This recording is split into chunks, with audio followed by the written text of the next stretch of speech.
السلام علیکم ورحمۃ اللہ وبرکاتہ۔ ناظرین، استقبال ہے فکر و خبر اسٹوڈیو میں، میں رضوان احمد ندوی ملکی اور عالمی اہم اور خاص خبروں کے ساتھ۔ تو ناظرین، اس وقت بہت ساری اہم خبریں آپ کے سامنے رکھنی ہیں، خاص طور پر غزہ کے تعلق سے جو تازہ ترین اپڈیٹ سامنے آئے ہیں وہ آپ کے سامنے رکھیں گے۔ اسرائیل کے 7 اکتوبر سے غزہ پر جاری وحشیانہ حملوں میں فلسطینی شہداء کی تعداد 20,000 سے تجاوز کر چکے ہیں، جن میں 8,000 بچے ہیں اور تقریباً 6,000 جو ہے وہ خواتین شامل ہیں۔ اسرائیلی افواج کے فضائی حملے میں لگاتار اموات کا سلسلہ بھی جاری ہے۔ وہیں ایک معجزہ جو ہے وہ پیش آیا ہے، 3 دن کی نومولود بچی معجزانہ طور پر وہ اسرائیلی بمباری کے بعد محفوظ بچ گئی ہے۔ تباہ شدہ عمارت کا جب ملبہ ہٹایا گیا تو بچی جو ہے وہ زندہ حالت میں پائی گئی۔ بتایا جا رہا ہے کہ جس عمارت میں وہ بچی ملی ہے اس پر 2 راکٹ ٹکرائے تھے عمارت کے ملبے سے، جنہیں نکالا گیا ہے۔ ان میں ایک خاتون بھی ہے اور اس کی یہ بچی بھی جو ہے وہ شامل ہے۔ مذکورہ خاتون نے حال ہی میں جو ہے بچی کو جنم دیا تھا۔ دوسری جانب غزہ میں انسانی بنیادوں پر امدادی سامان کی فراہمی سے متعلق اقوام متحدہ میں پیش کی گئی قرارداد پر ووٹنگ تیسری مرتبہ پھر جو ہے ملتوی کر دی گئی ہے۔ حالانکہ اقوام متحدہ میں متحدہ عرب امارات کی سفیر نے امید ظاہر کی ہے کہ سلامتی کونسل میں غزہ میں مقاسمت کو معطل کرنے کے لیے قرارداد منظور کی جائے گی۔ قرارداد پر ووٹنگ امریکہ کی جانب سے اسرائیل کے حق میں قرارداد کو ویٹو کرنے کے خدشے کے پیش نظر ملتوی کر دی گئی ہے۔ وہیں اسرائیلی وزیراعظم پر جنگ بندی کے لیے اور اسیروں کی رہائی کے لیے دباؤ بڑھتا جا رہا ہے۔ اسیروں کے اہل خانہ نے اسیروں کو واپس لاؤ مہم شروع کر دی ہے۔ وہیں اسرائیل کے وزیراعظم بنجامن نیتن یاہو کے تل ابیب میں شیبہ ہیلتھ مرکز کے دورے کے دوران بعض زخمی اسرائیلی فوجیوں نے ان سے ملاقات کرنے سے بھی انکار کر دیا ہے۔ وہیں اب صورتحال جو دیکھتے ہوئے اسرائیلی صدر اسحاق ہرزوگ نے بھی کہا ہے کہ ان کا ملک مزید مغویوں کی رہائی کے لیے غزہ میں حماس کے ساتھ ایک نئی عارضی جنگ بندی پر رضامند ہے۔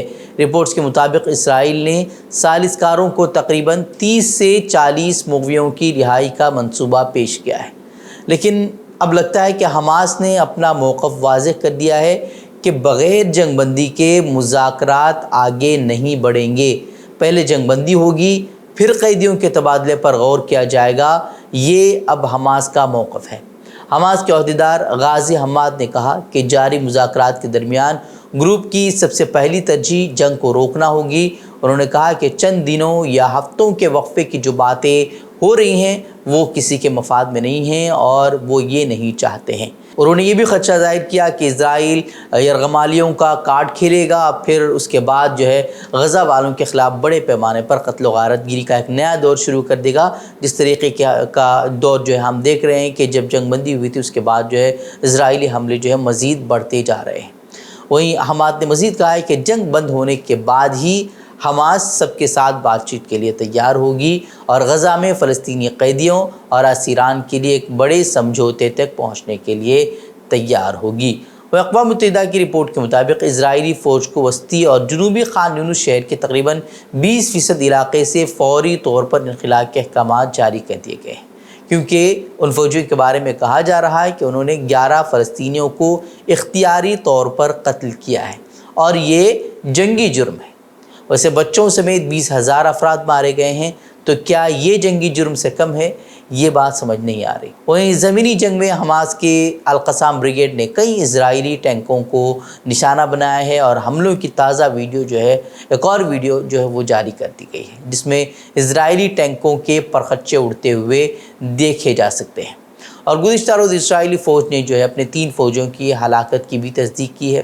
فوج نے اطلاع دی ہے کہ غزہ پر زمینی حملے میں اب تک کم از کم 134 اسرائیلی فوجی ہلاک ہو گئے ہیں اور تقریباً 740 زخمی ہو چکے ہیں۔ حالانکہ مرنے والوں کی اور زخمی فوجیوں کی تعداد اس سے کئی گنا زیادہ ہے، جو کہ خود اسرائیلی رپورٹرز جو ہے وہ بتا رہے ہیں، لیکن اسرائیل کا کہنا ہے کہ صرف 134 فوجی مرے ہیں اور 740 جو ہے زخمی ہوئے ہیں۔ اور زمینی جنگ کے درمیان اب اسرائیلی میڈیا نے مکار اسرائیلی فوج کے دعوے پر مبنی ایک رپورٹ بنائی ہے، جس کے مطابق القسام بریگیڈ کے سربراہ زندہ اور تندرست ہیں۔